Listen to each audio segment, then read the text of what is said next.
उसको उर्दू में कहते हैं जमहूरिया, जश्न यौम जमहूरिया, है ना।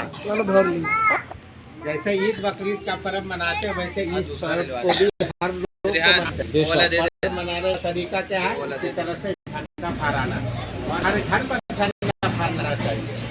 लेकिन अफसोस की बात है कि हमारे हिंदुस्तानी जो है इस मामले में बहुत नजरअंदाज करते हैं।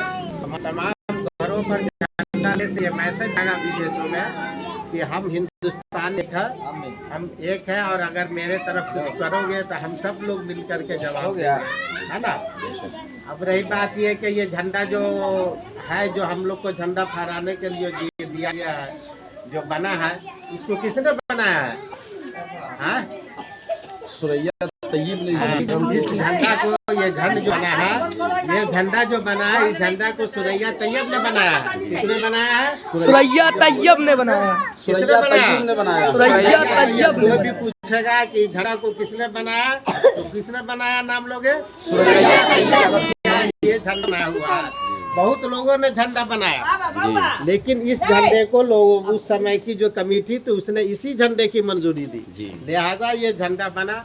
और इस झंडे में 3 रंग है। सबसे ऊपर वाला झंडा है लाल, लाल किसी का खून बहता है तो कैसा रंग होता है? तो ये हमारा हिंदुस्तान जो आज़ाद हुआ बहुत कुर्बानी के साथ, बहुत लोग फांसी पकड़े, जेल गए, खून बहा, अंग्रेजों की गोलियां खाई और उसमें उन लोगों का खून बना। उन जो लोग हमारे देश की आज़ादी के लिए कुर्बानी दिए, हिंदुस्तान की आज़ादी के लिए खून दिए, उन शहीदों की कुर्बानी को याद करते हुए इस झंडे में ऊपर क्या रंग दिया? लाल रंग दिया, ताकि हम उसको कम से कम इस आज़ादी के लिए उन्हें खराज अकीदत पेश करें, है ना। तो हम लोग उन तमाम शहीदों को खराज अकीदत, ठीक है। अब इसमें एक रंग देखो, बीच में क्या है? व्हाइट, सफेद रंग है। कौन रंग है? सफेद। सफेद रंग सादगी का रंग होता है, इसमें कोई भी दूसरा रंग छिपता नहीं। क्या मतलब है? हम सच बोलेंगे। क्या है? हम सच बोलेंगे। हमें सच्चाई का संदेश। और जब हम सच बोलेंगे तो कभी कोई घटना नहीं होगी, आपस में इख्तलाफ नहीं होगा, तनाज़ा नहीं होगा। इसलिए हमें सच्चाई की नसीहत की गई है। और उसके बाद यह रंग है हरा रंग, जो है आप हमारे खेतों में जो फसल होती है उसका कैसा रंग होता है? हरा रंग होता है। विकास में, तरक्की में इसका भी योगदान है, हमारे किसानों का भी योगदान है। अगर खेत में फसल नहीं उपजेगा तो हम क्या करें? तो उस रंग को भी दिया गया, ये किसानों की मेहनत को भी इस रंग में दिया गया है। और भी चक्र, बीच में क्या है? चक्र में कितना तिल्ली है? 24 तिल्ली होता है। चक्र घूमता रहता है और घूम करके पीछे बढ़ता है कि आगे बढ़ता है? आगे बढ़ता है। इसी तरह से ये संदेश दे रहा है कि हम, तुम लोग स्टूडेंट हो तो स्टूडेंट को ये नसीहत दी जा रही है कि हम अपने ज़िंदगी में अपने किताबों का इतना मेहनत करें कि आगे बढ़ के मदरसा और स्कूल और देश का नाम रोशन करें, है ना।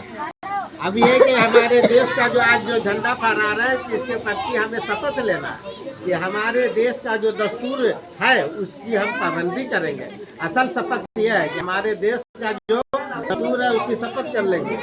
299 सदस्यों की कमेटी ने डॉक्टर अम्बेडकर की अध्यक्षता में यह दस्तूर हमारे हिंदुस्तान का 2 बरस 11 महीना 8 दिन में बना। कितने लोग थे मेंबर थे उसमें? 299 मेंबर थे। हाँ, और सदर कौन थे? डॉक्टर अम्बेडकर, जिसको जो 2 बरस 11 महीना 18 दिन में ये दस्तूर हमारा बना, जो नवंबर 1949 में उसको मंजूरी दी गई। और ये लागू कब हुआ?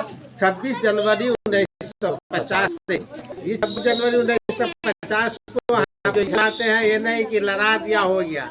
असल यह है निष्पक्ष ढंग से बगैर किसी का सपोर्ट किए हुए हम अपने दस्तूर को पर अमल करेंगे और हम अपने दस्तूर को मानेंगे। दस्तूर से बाहर जो भी जाएगा उस पर कानूनी कार्रवाई होगी और होती है। इसलिए हमें जो दस्तूर दिया गया है, जो कानून दिया गया, उसी कानून के अंदर हमको इस देश में रहना है, ठीक है। लिहाजा इसीलिए हम 26 जनवरी 1950 को ये मनाते हैं। रखते हैं और आप लोग भी इसको बनाइए, मनाते रहेंगे जब तक दुनिया है। दुआ कीजिए कि अमन और शांति रहे हमारे देश में, और तमाम जो नेतागण है, यहाँ के जिम्मेदार लोग हैं, उनको अल्लाह ताला अपने देश कानून पर अमल करने की तौफीक दे।